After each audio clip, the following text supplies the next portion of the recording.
Olá, amigos e alunos. Hoje eu volto com a terceira aula de princípios do direito penal. Hoje vamos trabalhar o terceiro grupo de princípios do direito penal, que são os princípios relacionados com o agente do fato. E o primeiro princípio relacionado com o agente do fato é o princípio da responsabilidade pessoal. E o que vai dizer esse princípio? Que proíbe-se o castigo penal pelo fato de outrem. Então não existe no direito penal a responsabilidade coletiva. E é decorrência deste princípio o dever que tem o Ministério Público de individualizar os comportamentos e a participação de cada agente na infração penal. Por isso que está vedada a chamada denúncia genérica, vaga ou evasiva, que é aquela onde o promotor de justiça não descreve os comportamentos e a participação, pelo menos mínima, de cada agente na infração penal. O segundo princípio relacionado com o agente do fato é o chamado princípio da responsabilidade subjetiva. E o que vai dizer esse princípio? Não basta que o fato seja materialmente causado pelo agente. A sua responsabilidade ela fica condicionada à existência de voluntariedade, ou seja, o dolo ou ao menos a culpa. Então não existe no direito penal a responsabilidade sem dolo ou culpa. Então está vedada a chamada responsabilidade objetiva, diferentemente como ocorre lá no direito civil.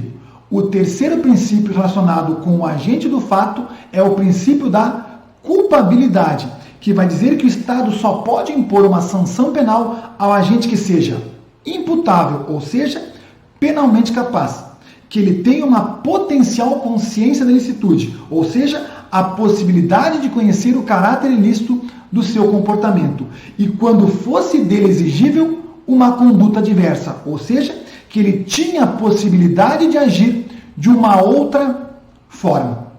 O próximo princípio é o princípio da isonomia. Esse sim, então, pessoal, ele tem previsão no artigo 5º caput da Constituição Federal, que vai dizer: todos são iguais perante a lei, sem distinção de qualquer natureza. Mas é óbvio que essa igualdade não é meramente formal. Na lei, ela também deve ser substancial, material, ou seja, é possível que eu trate de forma desigual as pessoas que se encontrem em uma situação desigual. São as chamadas distinções justificadas. Então, é com base nessas distinções justificadas que o Supremo Tribunal Federal entendeu pela constitucionalidade da Lei Maria da Penha, lá no julgamento da ação declaratória de constitucionalidade número 19. E o último princípio relacionado com o agente do fato é o princípio da presunção de inocência, também chamado de princípio do estado de inocência ou da não culpabilidade. Este princípio ele tem previsão expressa tanto na Constituição Federal como no Pacto de São José da Costa Rica. Então, no artigo 5º, inciso 57 da Constituição, vai estar expresso que ninguém será considerado culpado até o trânsito em julgado de sentença penal condenatória. E no Pacto, artigo 8º, item 2, toda pessoa acusada de um delito tem direito a que se presuma sua inocência enquanto não for legalmente comprovada a sua culpa. Então, esse princípio ele desdobra-se em três aspectos.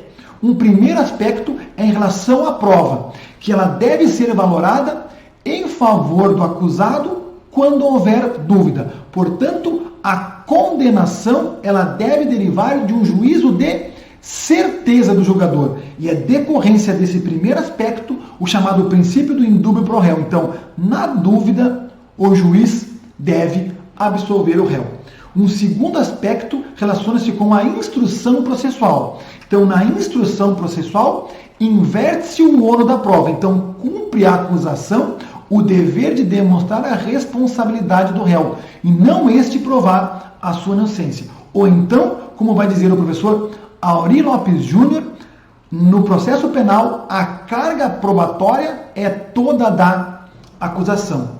E um terceiro aspecto, então, relacionado a esse princípio, é em relação ao cerceamento cautelar da liberdade, que ele só pode ocorrer em situações excepcionais e de estrita necessidade, porque a regra é a liberdade E a exceção é a privação da liberdade antes do trânsito em julgado de a sentença penal condenatória.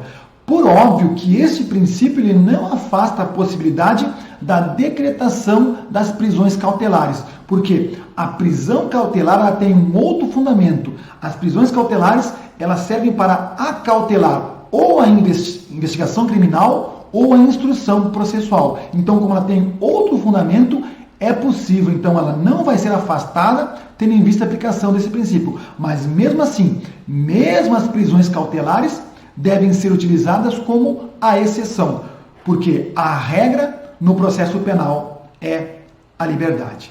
Ok? Então, pessoal, é isso que eu tinha para falar com vocês no vídeo de hoje. Se você gostou desse vídeo, inscreva-se no nosso canal, ative as notificações para que você possa receber as informações dos próximos vídeos que serão publicados. Também deixe o seu like, seu joinha lá, porque assim o YouTube vai entender que o conteúdo desse vídeo ele é relevante e ele vai chegar a mais pessoas. Bons estudos e um grande abraço.